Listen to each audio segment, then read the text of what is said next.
All right, let's get right into it.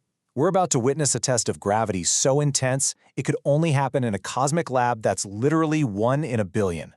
This is the story of how one of Einstein's most fundamental ideas was put to the ultimate test, all thanks to a very, very strange family of stars. So, our story kicks off about 4,200 light-years from Earth, out in the constellation Taurus. Astronomers out there found something amazing, a cosmic clock, just ticking away with almost perfect precision. But as they listened in, they noticed this perfect clock had a strange wobble. Something was knocking it just a little bit off its rhythm, and figuring out what was going on would lead to an incredible discovery. So, what exactly was this wobbling clock? Well, to really get the mystery here, you first have to understand the crazy object at the heart of it all. What we're talking about is a millisecond pulsar. I want you to picture the collapsed core of a star, way bigger than our sun, crushed down into a ball that's only about the size of a city. Now imagine that ball spinning at an insane speed, whipping beams of radio waves through space. If we're lucky enough to be in the path of that beam here on Earth, we see a pulse every single time it rotates. It's like a cosmic lighthouse for real. And when I say insane speeds, I am not kidding. This pulsar, which goes by the catchy name PSR J0337+1715, is spinning a staggering 366 times every single second. That is so mind-bogglingly regular that astronomers can use these pulses as a clock that's even more precise than some of the atomic clocks we have here on Earth. It's the ultimate timekeeper. Now, when scientists first started timing these pulses, everything looked pretty normal.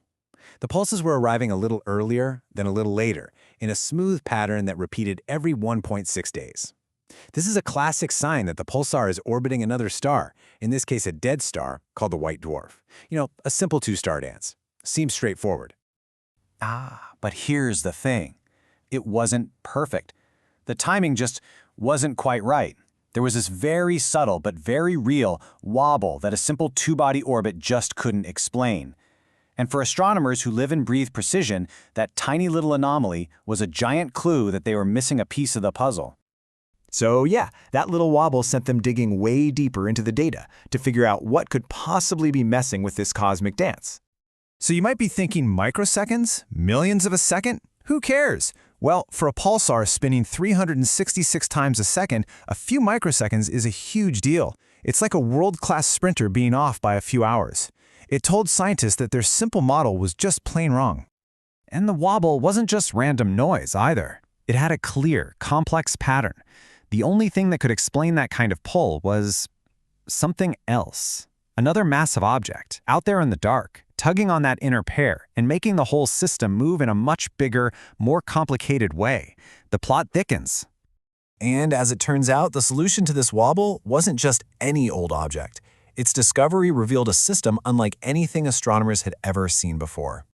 So here's how they cracked the case. First, they had the obvious inner pair, the pulsar and its little white dwarf buddy. Then, they took that complex wobble in the timing data and modeled it, which basically let them predict exactly where a third object had to be. And finally, they looked, and bam, there it was, a second white dwarf in a huge orbit around the other two. And here are the players in our cosmic drama. You've got the heavy pulsar at the center, about 1.44 times the mass of our sun. It's in this super tight 1.6-day dance with a lightweight white dwarf. And then way on the outside, you have another bigger white dwarf, taking a full 327 days to orbit the inner pair. It's a star system inside another star system. And this wasn't just cool, it was a total game changer. This was the first time anyone had ever found a millisecond pulsar in a stable, three-body system like this. And right away, astronomers realized they hadn't just found a weird star system. They had stumbled on the perfect natural laboratory to test one of the most fundamental laws of the universe. So what could this unique cosmic setup possibly test? Well, it put a cornerstone of Albert Einstein's theory of general relativity right in the crosshairs. Okay, so at the heart of all this is something called the strong equivalence principle. It's a really profound idea. It basically says that gravity doesn't play favorites. How fast something falls has nothing to do with what it's made of, how dense it is, or how much gravity it has on its own. Everything should fall in the exact same way, period. You've probably heard about Galileo dropping things off the Tower of Pisa, or the astronauts dropping a hammer and a feather on the moon. Well, this system is the most extreme version of that experiment you could possibly imagine. In this case, the pulsar is the hammer. It's an object with such intense gravity that a full 10% of its mass actually comes from the energy binding it together. And the inner white dwarf? That's our feather, a much less dense, much fluffier object. So here's the setup, and it's perfect. You have the hammer and the feather orbiting each other, and that entire pair is in a constant state of freefall toward the massive outer white dwarf.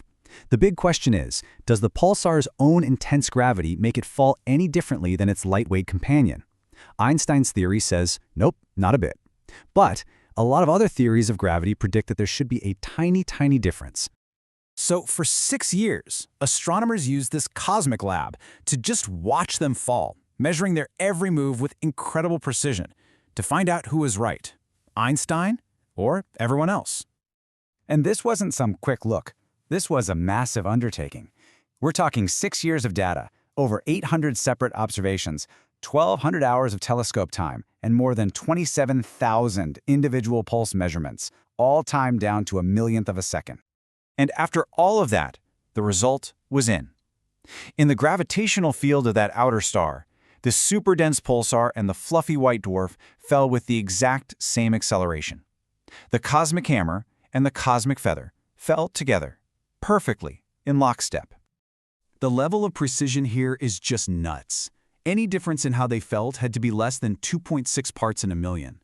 It's a number so small it's almost impossible to wrap your head around, confirming the principle to a degree we've never seen before. And just to put that into perspective, look at this. This shows you how much better this test was than anything that came before. It is 10 times more precise than the best test we can do in our own solar system with the Earth and the Moon, and it's about 1,000 times better than any previous test using pulsars. It's a gigantic leap forward. So, the main takeaway here is crystal clear.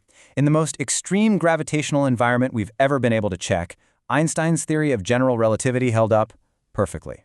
It absolutely passed with flying colors. And that leaves us with a really fascinating question to chew on. We know general relativity can't be the final word. It doesn't play nice with quantum mechanics. But if even a system this extreme, a system that seems perfectly designed to find a flaw, shows nothing, it really makes you wonder, where are the limits of Einstein's genius, and where in the universe do we even start looking for the next big breakthrough in physics?